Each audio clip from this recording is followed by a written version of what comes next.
মেধা অন্বেষণ প্রতিযোগিতা, এইসব প্রতিযোগিতায় কিন্তু ফ্লাওয়ার্স স্কুলের শিক্ষার্থীদের অবদান অনেক বেশি। আমরা দেখেছি যে এখান থেকেই জাতীয় পর্যায়ে তারা অংশগ্রহণ করেছে, বিভাগীয় পর্যায়ে বিজয়ী হয়েছে, জেলা পর্যায়ে অসংখ্য পুরস্কার তারা পেয়েছে।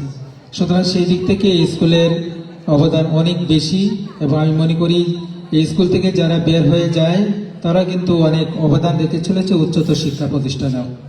এবছর জাতীয় শিক্ষা সপ্তাহে আমি একটু উদাহরণস্বরূপ বলি যে এই বছর জাতীয় শিক্ষা সপ্তাহে আমাদের বিভাগীয় পর্যায়ে কলেজ পর্যায়ে যে শিক্ষার্থী শ্রেষ্ঠ হয়েছিল সে কিন্তু এই স্কুলের শিক্ষার্থী।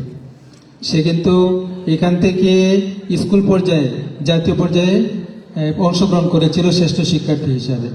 তো আমি তাকে বলেছিলাম যে তুমি এবছর সে জাতীয় পর্যায়ে সেকেন্ড হয়েছে। আমি বললাম যে তুমি কেন ফার্স্ট হতে পারলে না?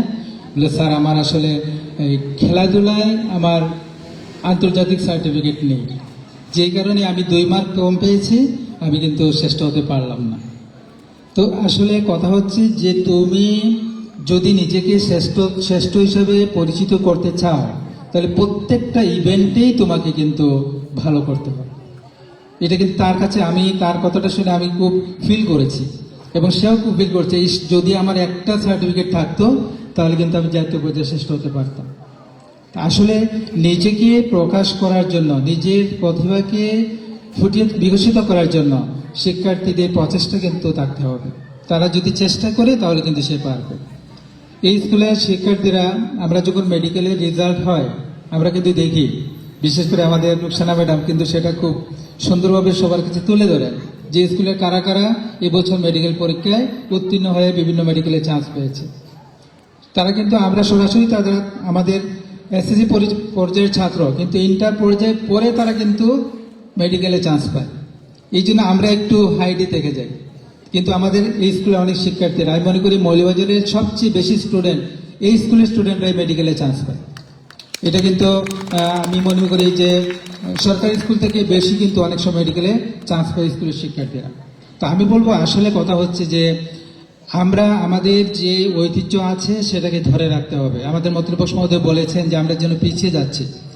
হ্যাঁ, পিছিয়ে যাওয়ার একটু কিছুটা কারণও আছে। আমি যেটা মনে করি যে বিশেষ করে এই গত কয়েক বছরে আমাদের যে সিলেবাসের যে ধারাবাহিকতা না থাকা, এইটা কিন্তু আমাদের শিক্ষার্থীদেরকে অনেকটা লেখাপড়ার টেবিল থেকে অনেকটা দূরে সরিয়ে দিয়েছিল। সেটা কিন্তু আমাদের জন্য একটা আঘাত ছিল আমি মনে করি।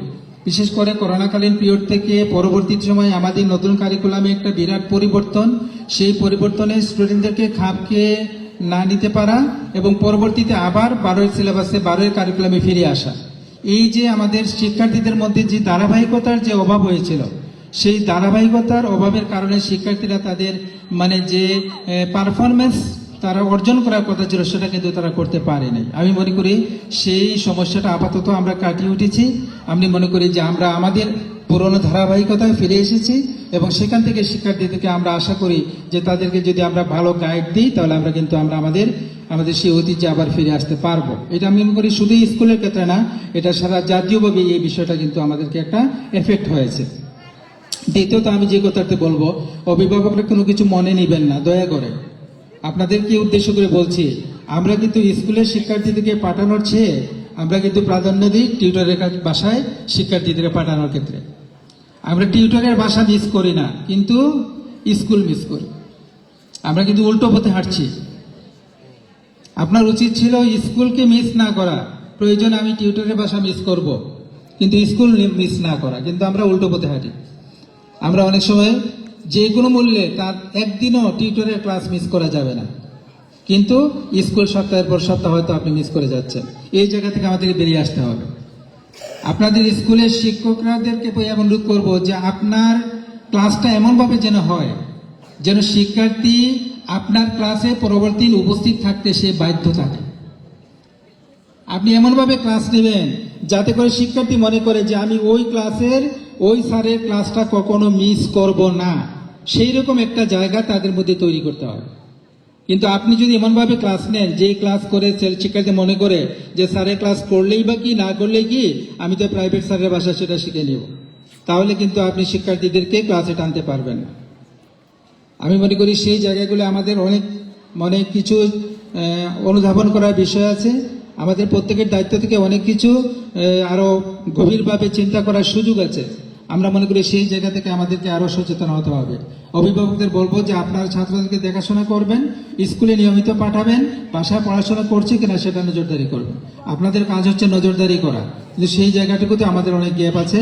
আমরা মা বাবা মোবাইল ফোন নিয়ে বসে থাকি, শিক্ষাকে বলি তুমি পড়ো, কিন্তু সে তো তখন পড়তে চায় না। তার মন থাকে আপনি যে মোবাইল ফোন দেখছেন, সে কি দেখছেন সেটার প্রতি তার আকর্ষণ থাকে। তা আমি নিজেকে আগে কন্ট্রোল করি, আমার শিক্ষার্থীকে কন্ট্রোল করতে হলে আমাকে নিজেকে কন্ট্রোল করতে হবে। আমাকে নিজেকে এমন আচরণ করতে হবে যেটা থেকে যেখানে আমার শিক্ষার্থী, আমার সন্তান আমার থেকে শিখে, সেই রকম একটা জায়গায় আমাদেরকে আসতে হবে। দয়া করে আমার কথাগুলোতে আপনারা, এটা আমার পরিবারের বেলায় হয়, এটা আপনারা আমার সবার বেলায়, আমি শুধু আপনাদের উদ্দেশ্যে বলছি সেটা কিন্তু না, এটা আমার বেলায় হচ্ছে। আমি বলতে মোবাইল দেখছি, আমার মেয়ে কিন্তু হয়তো আমার প্রতি ক্ষুব্ধ হচ্ছে কেন? যে তাকে পড়া বলে দেওয়ার কথা সেটা না করে দিয়ে আমি মোবাইল দেখছি। তো সেটা কিন্তু আমার এই কাজটা কিন্তু আমি ভালো করছি না। তাকে কিন্তু সময় দিতে হবে, বিশেষ করে সন্তানরা আপনার কাছে সময় চায়, এটা কিন্তু মনে রাখবেন। পিতামাতার সঙ্গ চায়। আপনি কোনো কারণে তাকে দূরে সরিয়ে দিলে কিন্তু সে মানসিকভাবে বাধাগ্রস্ত হয়, ক্ষতিগ্রস্ত হয়, এটা কিন্তু আমাদেরকে মনে রাখতে হবে। তো আমি কথা দীর্ঘায়িত করছি না, স্কুলের সমস্যা আছে প্রচুর, তবে আমি মনে করি একাডেমিক সাইটে আমাদের যে ধারাবাহিকতা আছে সেটাকে আরেকটু মনোযোগ দিতে হবে। অবকাঠামো উন্নয়ন, আপনারা বলবেন যে যখন এই স্কুলে এই বিল্ডিংগুলো ছিল না তখনও কিন্তু স্কুলের রেজাল্ট ভালো হয়েছে, তাই না? এখন বিল্ডিং হয়েছে, অবকাঠামোর সুবিধা হয়েছে, আরো সুবিধা হবে, তাহলে কেন আমরা পিছিয়ে যাচ্ছি? আসলে পিছিয়ে যাওয়ার কথা না, কিন্তু আমরা হয়তো আমাদের প্রত্যেকের নিজ দায়িত্ব থেকে হয়তো আমরা কিছুটা পিছিয়ে গেছি, যার কারণে হয়তো আমরা সার্বিকভাবে পিছিয়ে যাচ্ছি। আমি মনে করি যে আমরা যদি একটু সচেতন হই প্রত্যেকের জায়গা থেকে, তাহলে আমি মনে করি আমরা আমাদের ঐতিহ্য ফিরে আনতে পারবো এবং আমাদের শিক্ষার্থীদেরকে আমাদের যে মূল লক্ষ্য, মা বাবার যে মূল লক্ষ্য থাকে, আমার শিক্ষার্থী একজন ভালো মানুষ হবে, একজন উচ্চশিক্ষিত হবে, একজন সমাজের একজন সেবক হবে, সেই রকম একজন মানুষ, একজন নাগরিক তৈরিতে আমরা যেন প্রত্যেকেই আমরা নিজ নিজ জায়গা থেকে ভূমিকা রাখতে পারি, সেই আশাবাদ ব্যক্ত রেখে আমি আমার কথা এখানে শেষ করছি। ধন্যবাদ সবাইকে।